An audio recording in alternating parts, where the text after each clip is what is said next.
Crímenes. Investigación. Detrás de la verdad. Confesiones. Asesinato, asalto, fraudes, secuestros, drogas, robos.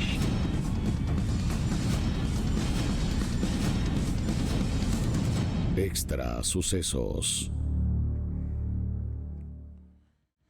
Muy buenas tardes, qué gusto que nos acompañen en esta nueva edición de Extra Sucesos. Hoy con un programa en el que vamos a conversar sobre un trabajo diferente y especial que hace la Cruz Roja en algunos lugares del país y que se ha incrementado en los últimos meses debido a que muchas personas han tomado la decisión de ingresar en montañas para sus ratos de esparcimiento sin tomar las medidas del caso. Así que han tenido situaciones de emergencia y que la Cruz Roja ha tenido que atender. Veamos la siguiente información para conocer cómo está la situación de los rescates en montañas y a continuación les presento a nuestro invitado. Los extravíos en las montañas representan gastos millonarios para la Cruz Roja costarricense, y en los últimos meses los casos en el país se han disparado, generando así movilización de equipos de forma recurrente a sitios inhóspitos. Mover este personal significa además costear traslados, alimentación, hospedaje en caso de ser necesario, uniformes, equipos y patrullas, lo cual implica un gasto grande para la institución.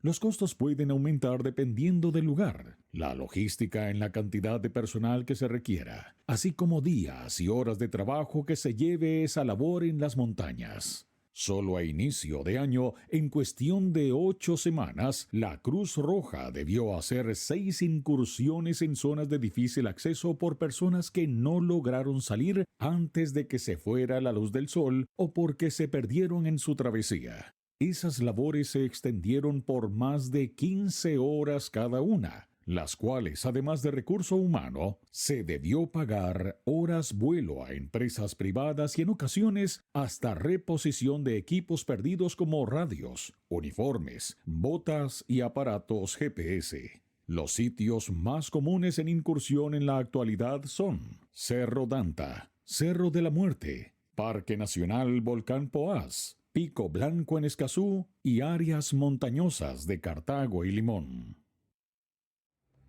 Ese es el resumen de los casos que se han atendido por lo menos este año o durante la pandemia, que abarca parte del 2019, del 2020 más bien, y lo que llevamos de este 2021.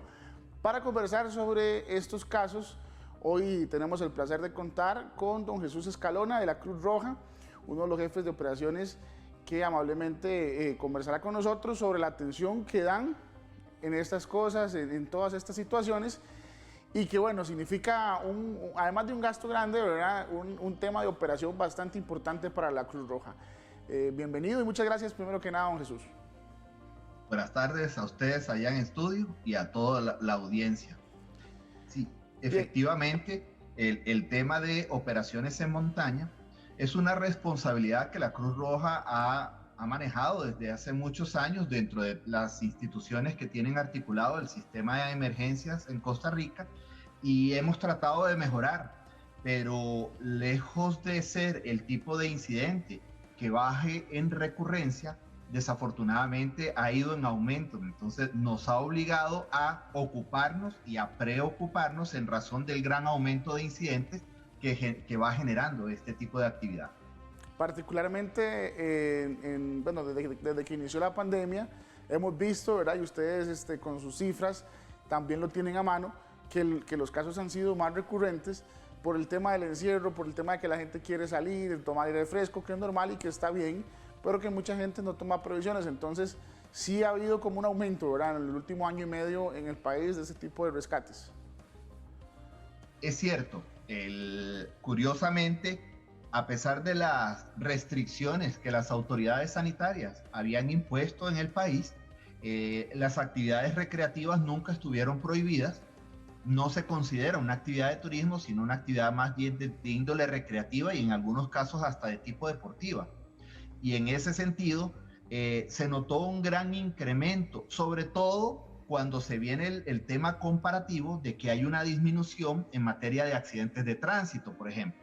Entonces, en ese sentido, cuando empiezas a ver que hay un repunte en la atención de incidentes en montaña, empiezas como a ver, bueno, ¿qué está sucediendo? Sí, y como ustedes lo están explicando, muchas de las veces en que se reportó esto, eran personas que estaban tratando de tener espacios de salud mental, porque bueno, por las bellezas que tenemos en nuestro país, por vivir en un país democrático y un montón de cosas, tenemos cómo explotar ese tipo de belleza. Desafortunadamente, no sabemos cuándo se pueden presentar imprevistos, como los ejemplos que podríamos citar más adelante. Y en ese sentido es donde pasa a ser una actividad recreativa, puede convertirse en un incidente de emergencia. Sí, propiamente ya en la unidad, ustedes, pues es bueno también que la gente lo conozca, tienen una unidad especializada en montaña, ¿verdad? ¿Cuántas personas son las que están o las que conforman este equipo de trabajo y y especialmente se dedican solamente a eso, tienen alguna capacitación para otro tipo de rescates? ¿Cómo es que funciona esta unidad? Muy atinada la pregunta porque nos enorgullece mucho hablar de estos muchachos. Es cierto, nosotros tenemos muchísimos años, puedo decirle más de 30 años de tener la unidad especializada en búsqueda y rescate terrestre, como lo abreviamos nosotros, la unidad de montaña. Vale decir que está integrada únicamente por voluntarios y eso le da mucho más valía, ¿verdad? De reconocer que el personal voluntario saque de su tiempo, interrumpa sus actividades programadas, lo que sea, con su familia, y algunos de ellos hasta pidan permisos en sus trabajos para poder sumarse a los esfuerzos que hace la institución y dar con vida a las personas que están en un problema de estos extraviados dentro de la montaña, lo hace una labor sumamente loable.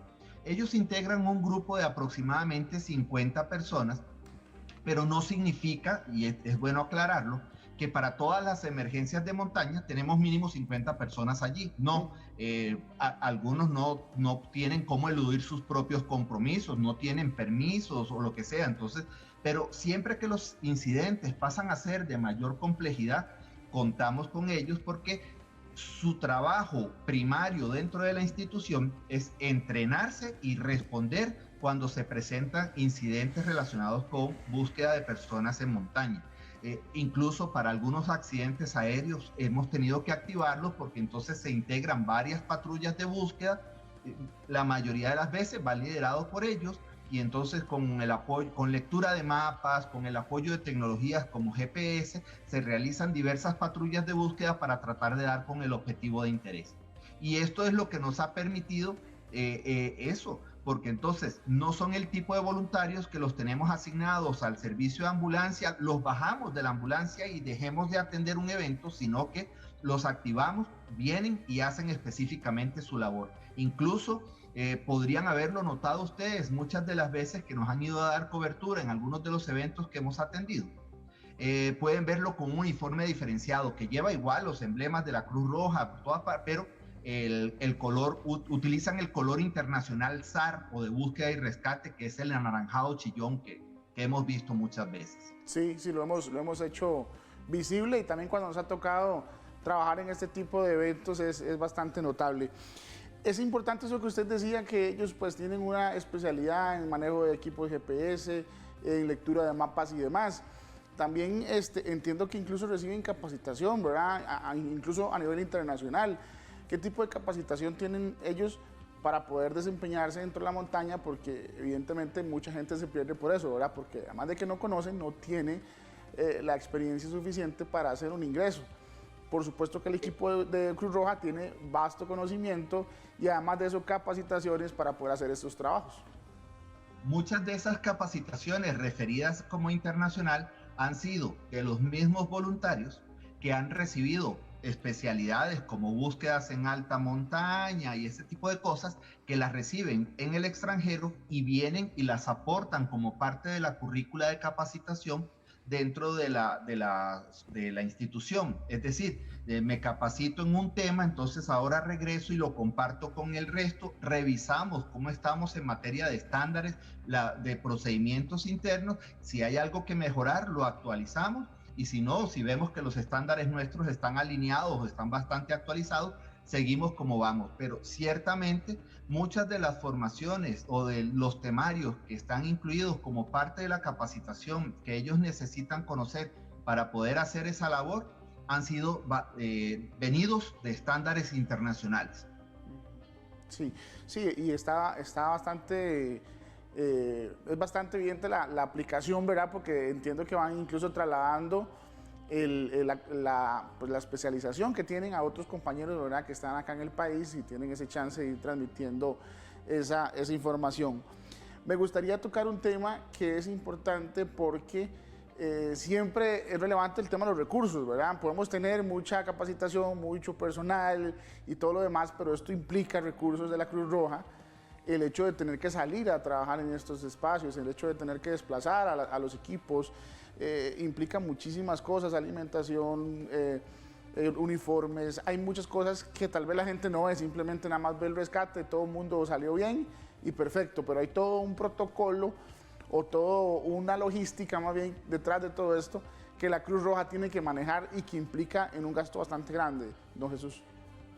Sí, y muchas gracias por esta pregunta.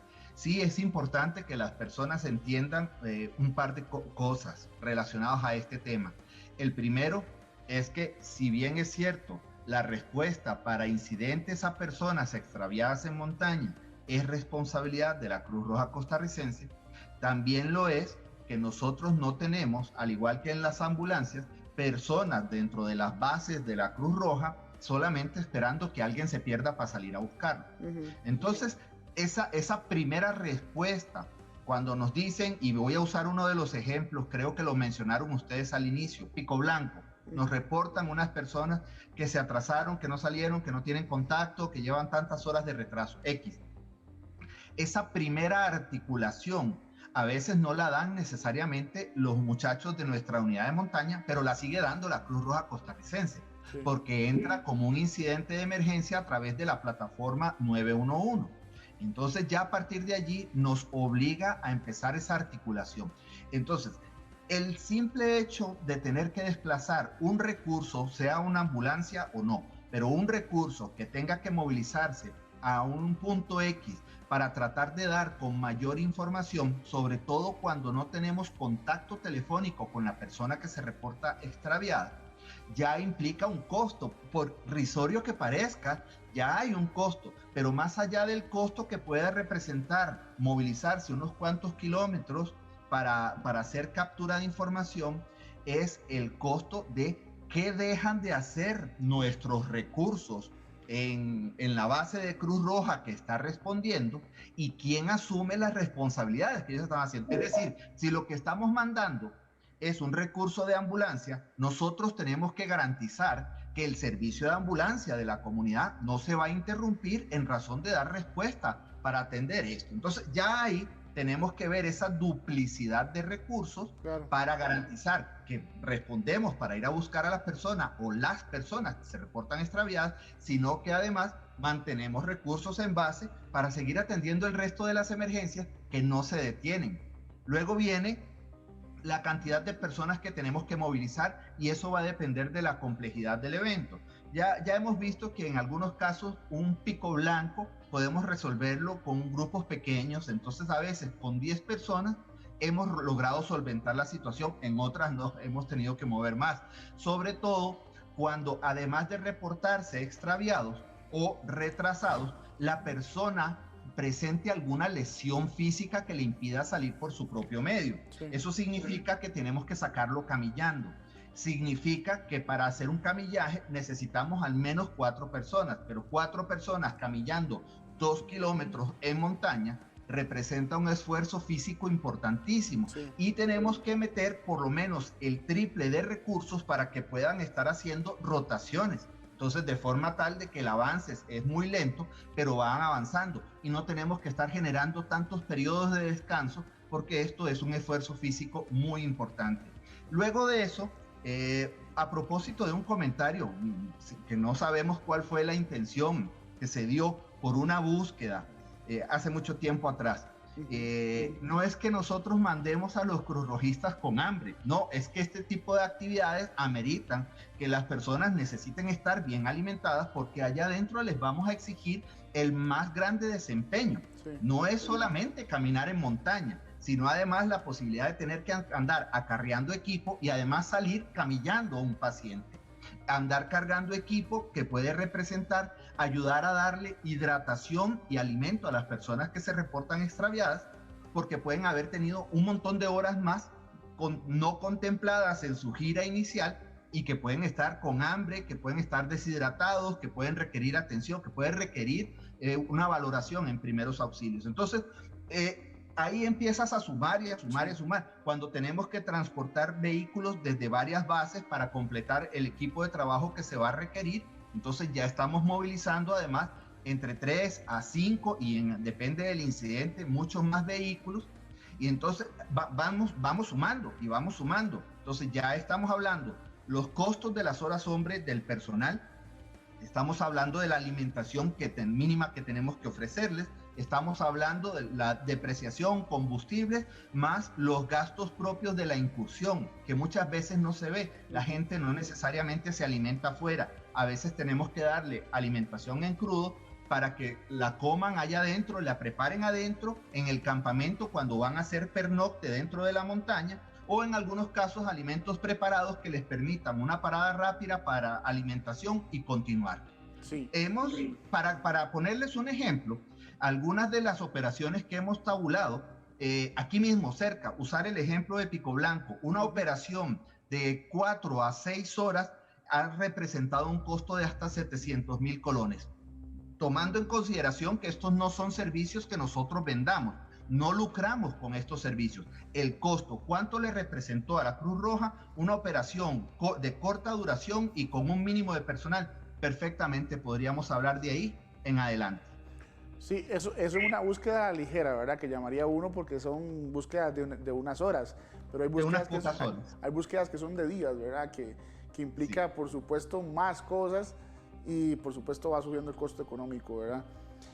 Usted decía muy bien el caso de Pico Blanco, que es muy común por lo menos acá en el Valle Central, o quizás uno de los más recurrentes para la Cruz Roja, pero hay otros sitios específicos que mencionábamos al inicio, que se han vuelto ya prácticamente zonas de visita frecuente para ustedes por personas que desgraciadamente sufren accidentes o están perdidos en la montaña. ¿Cuáles son los más recurrentes, por lo menos en los últimos meses, en los que ustedes han tenido que ingresar?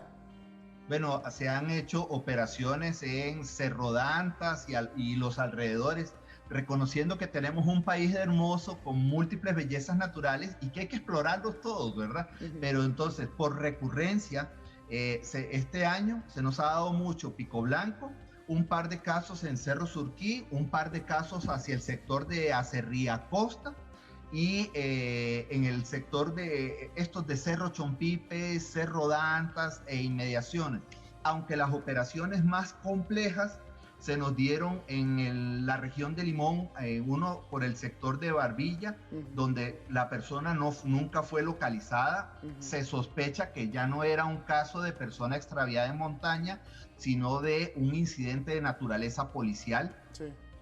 Y se nos dio otro también en el sector de Barbilla que representó un incidente de muchísima complejidad, donde también la persona se dio la localización y fue extraída, pero fue extraída lamentablemente sin vida, porque fue una operación de muchos días. Sí, han tenido de todo, ¿verdad? Este año, desde casos sencillos, por llamarlos de alguna forma, hasta lamentablemente muertes, u otros que son relacionados, como dice usted, directamente ya con asuntos policiales.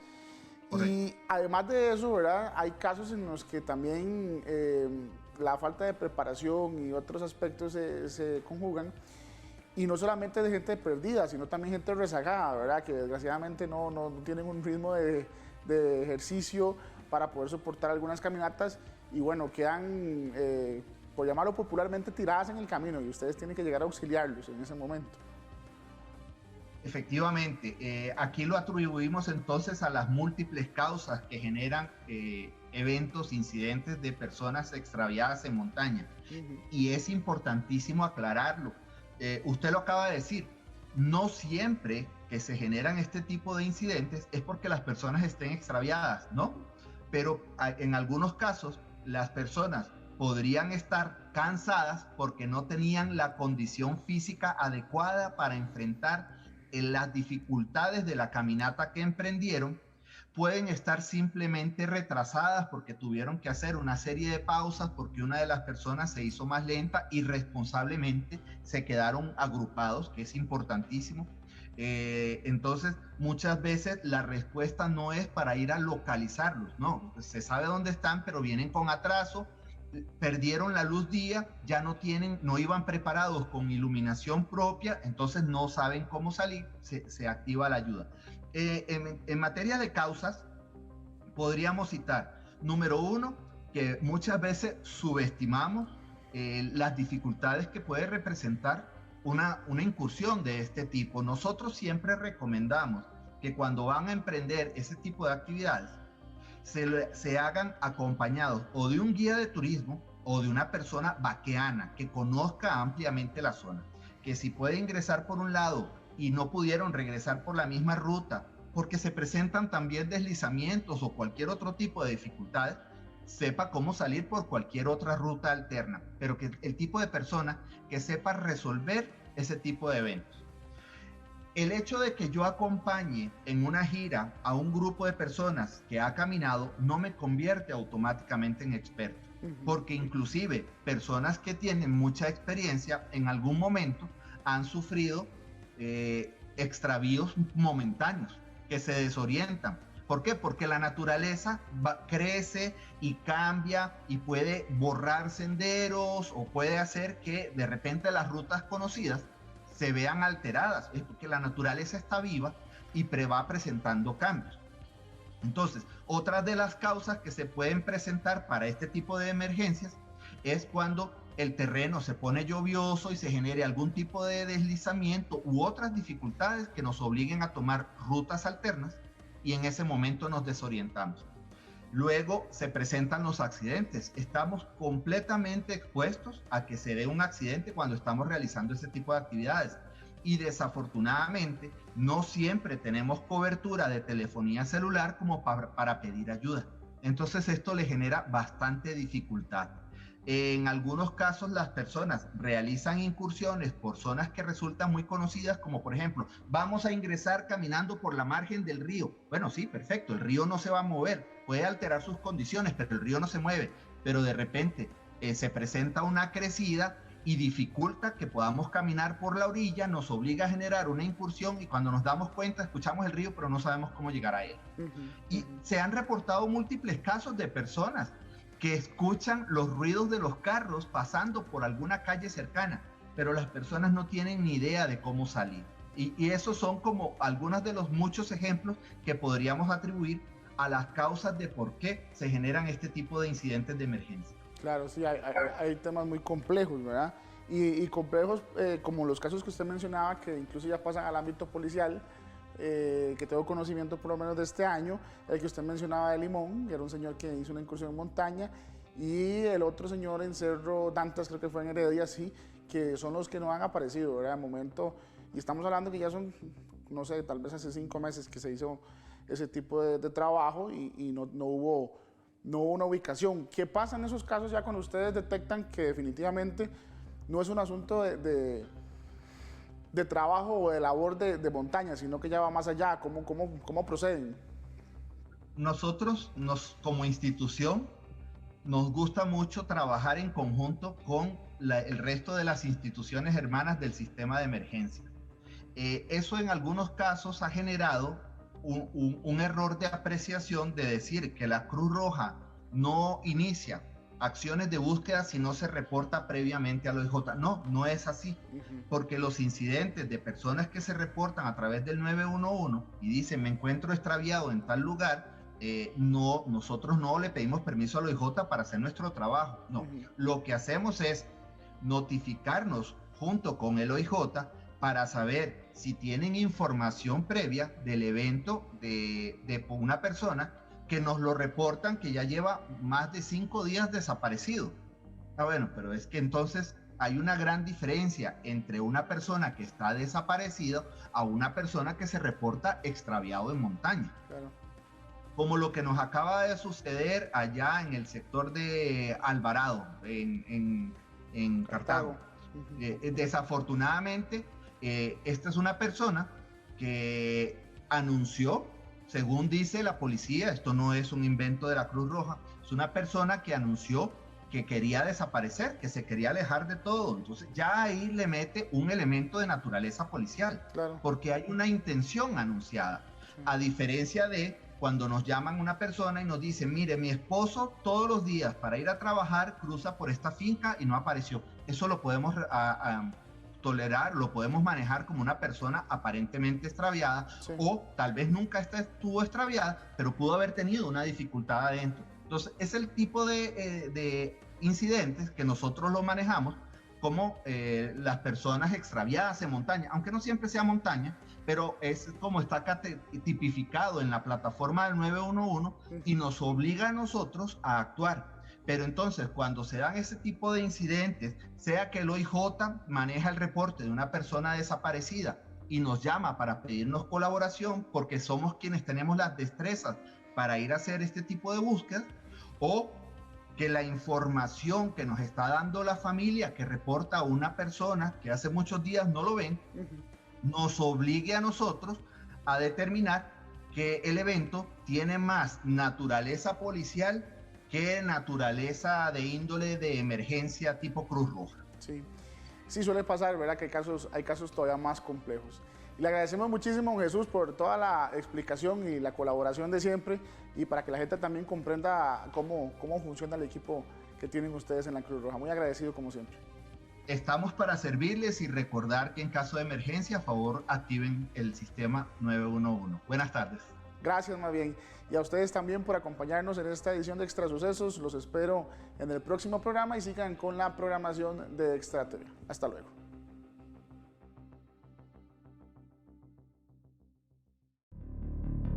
Crímenes. Investigación. Detrás de la verdad. Confesiones. Asesinato, asalto, fraude, secuestro, drogas, robos.